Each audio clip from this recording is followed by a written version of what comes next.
first steps in training is to get your dog focused on you and to get your dog motivated by the training. If the dog's not motivated, that's going to be a problem. That's going to be super frustrating for you. So we're going to talk about motivation as one of the most important factors when you get going on the training. One of the hardest things that you can do is to try and teach a dog or even a person who's not motivated to learn. In the case of a dog, if you can see that they're unmotivated, that's the first thing you're going to have to work on.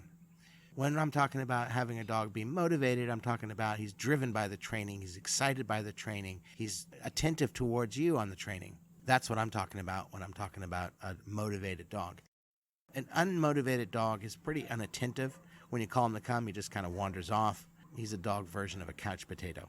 You've got to get that dog up and you've got to get him motivated and focused, or else training is going to be a serious grind and super frustrating for you. Let's address the dog that is unmotivated. First thing we need to cover is you're to blame for this. And I hate to say that, but look around your living room and notice all of the dog toys that are scattered all over the floor. Do you have one of those baskets in the corner of the living room filled with doggy toys for little Fluffy? You need to get rid of that. You need to pick up all the toys that are in the house. If the dog has free access to all the toys that he chooses at any time that he wants, you've lost your leverage with the dog. You can't motivate the dog using a toy. Is your dog overweight? Do you know why dogs are fat? I'll give you a hint. The answer to that question has got nothing to do with the dog. He doesn't feed himself. He's relying on you. If a dog is overweight, that means he's eating more calories than he's burning, which means, 1, you're probably overfeeding him, and 2, you're under-exercising him. How are you going to motivate a dog with food if he lives at a hotel buffet line? He's got all the food that he could possibly want. He doesn't need the snack that's in your hand. He's got a full food bowl full of dry food in the corner of your kitchen. So get rid of that. The dog should eat 1 or 2 meals a day, and that's it. You know how much to feed them? I'll tell you. As soon as the dog turns his head or shoulders away from the food bowl, pick the food bowl up, no matter how much is in there. If the dog only had a sniff at the food, doesn't matter, take the food away. If the dog has 1 or 2 bites and then wanders off, put the food away. Don't leave the food out all the time. That's it. No more treats outside of training. Those things are super high calorie and super saturating. You don't want that. You don't want the dog to be saturated. He'll never be hungry. If a dog's not hungry, he's not going to be driven. You know what drives your dog? Hunger. His instincts and his activity level and his alertness level are all connected to his hunger.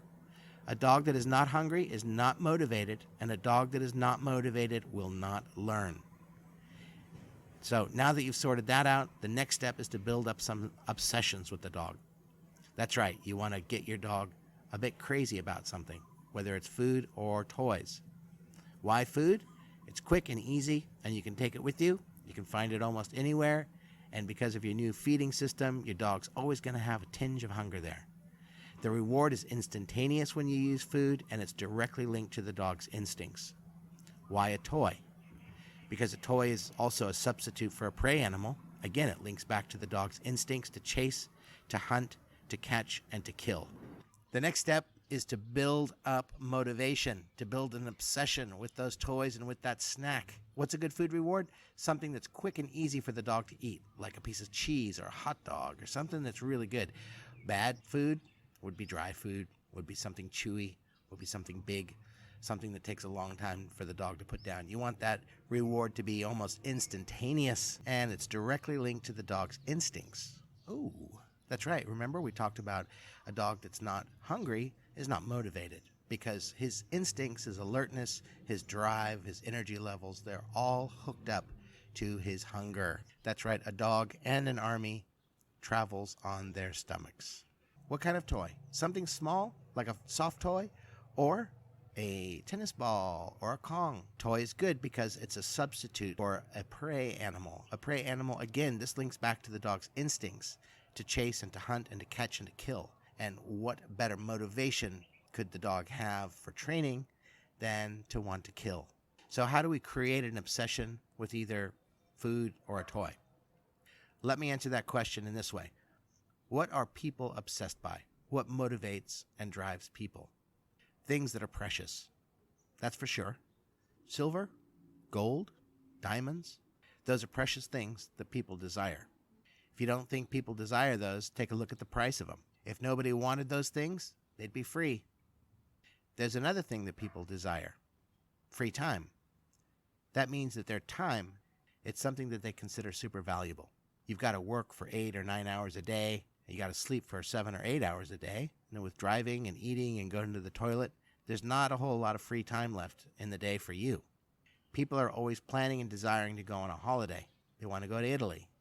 They want to take 2 weeks. They want to go to the Grand Canyon. They're always complaining that they don't have enough free time or time to themselves. That tells me that time is super valuable to people, and it's something that people desire. So what's the similarity between precious things and free time? Both of those things are hard to get. There's a scarcity of both of them. Scarcity drives the value up. It's something that people desire, but it's not easy to get, and you got to work for it.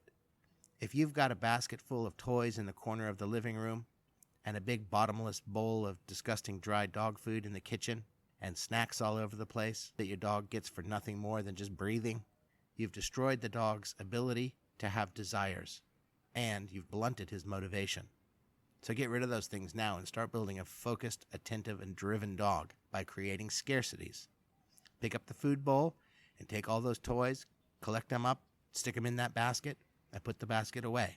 From now on, your dog gets one toy, and he gets that toy when you're training. When training ends, so does the toy.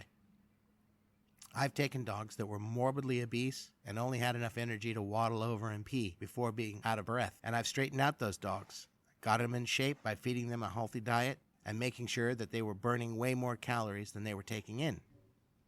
I took away their little fluffy beds and their toys all over the place and the balls, and I put them all away. I only used them when we were in training. Within a couple of days, I had Fat Fluffy's attention. Within a week, Fat Fluffy was actually moving and actually running around chasing a ball. Fluffy's personality turned around too. Fluffy was more awake, more alive, more attentive, and more focused on me. Now here was a dog that I could start training with. And before long, we were on our way to completing a basic obedience course. Your dog might not be Fat Fluffy, but if it's inattentive or unmotivated, you're going to have to lay off spoiling the dog and giving them free access to food and toys. It's not going to be valuable if the dog can have it anytime it wants.